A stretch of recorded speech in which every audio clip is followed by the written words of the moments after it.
kapag naamoy mo na ang nabubulok na laman, sinusundan ka na niya. Humahango sa pagtakbo sina Annalyn Ramonida at Honey Grace Alisoso habang humahampas sa kanilang muka ang mga sanga ng puno.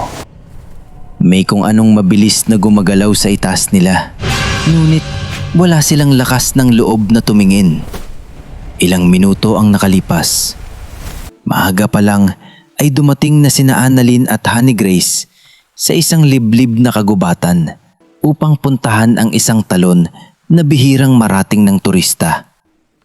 Tahimik ang paligid, ngunit hindi yon ang katahimikang nakaka-relax. Wala silang marinig na ibon, kuliglig o kahit yabag ng ibang tao. Habang papalalim ang kanilang nilalakaran, napansin ni Honey Grace ang sariwang kalmot sa isang malaking puno. Ang nakabaon sa balat nito na para bang bagong ginawa. Maya-maya, isang mabahong amoy ang sumingaw sa hangin. Arang nabubulok na hayop. Napahinto sila. Hindi lumalakas ang hangin, pero ang amoy ay papalapit. Nang lingunin ni Annalyn ang dinaanan nila, napansin niyang wala na ang mga bakas ng sarili nilang paa sa maputik na lupa. Arang may nadbura sa bawat yapak. Nagkatinginan silang dalawa. Walang nagsalita. Pagkatapos, may malaking aninong mabilis na dumaan sa pagitan ng mga puno sa kanilang kanan. Hindi nila nakita ang muka, pero malinaw na hindi yon tao. Biglang may narinig silang mabigat na yabag mula sa likod nila. Kasabay ng pagyanig ng tuyong mga sanga. Hindi sila lumingon. Sa halip, mas binilisan nila ang paglalakad. Ngunit sa bawat hakbang nila, may isa pang yabag na sumusunod. Hindi tao ang tunog nito. Arang mas mabigat, mas mabagal, mas malapit. Biglang huminto ang mga yabag. Napahinto rin sina Annalyn at Honey Grace. Tahimik, walang hangin, walang tunog. Unti-unting lumingon si Honey Grace. Walang tao, walang hayop, wala ring anino. Akala nila'y nakaalis na ang kung ano man yon.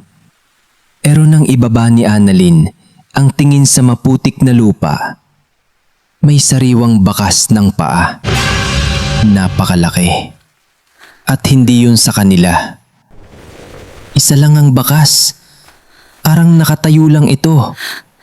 Sa likod mismo nila. Doon nila unang nakita ang aswang. Bigla itong sumugod. Hindi na sila nag-isip. Tumakbo sina Annalyn at Honey Grace ng buong bilis. Tumatalo ng aswang mula puno hanggang puno. Sa isang iglap, lumundag ito mula sa itaas. Tumilapon sina Annalyn at Honey Grace sa lakas ng pagbangga. Napasubsob si Annalyn sa maputik na lupa. Habang pilit siyang tumatayo, mabilis na sumugod ang aswang. Muntik na nitong kagatin ang kanyang leeg. Sa huling sandali, buong lakas na ipinukpok ni Honey Grace ang makapal na kahoy sa ulo ng aswang. Napaatras ang nilalang. Ngunit agad itong bumaling kay Honey Grace. Siya naman ang hinabol. Tumakbo si Honey Grace habang halos abuting na siya ng matutulis na kuko. Isang malakas na kalmot ang tumama sa kanyang likod. Napasigaw siya sa sakit. Hindi siya iniwan ni Annalyn.